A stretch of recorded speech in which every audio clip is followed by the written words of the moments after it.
Dog, you got a copy, mate? Yeah, mate, sure have. Yeah, well, Graham and I were just having a debate, mate, about auto versus manual.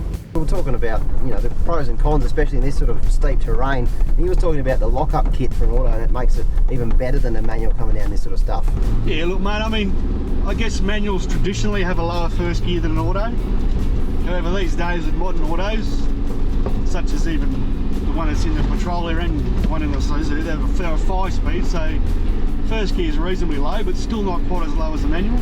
We've got a lock-up kit which allows you to lock up the converter, so first gear, even in an auto, the converter's still allowed to run away a bit. If you can control that and lock it up, it'll give you engine braking 100%, exactly the same as a manual. A quick question, are they available for most like modern four-wheel drives, like with autos obviously? Yeah, look, we're always doing R&D on new cars as they come out. We've got a lock-up kit available for every Toyota I can think of. Nearly every Nissan. Most popular four-wheel drives we can certainly do it for sure. Yeah, good mate. I know you guys have got fitters right around the country that you recommend and also sell your product.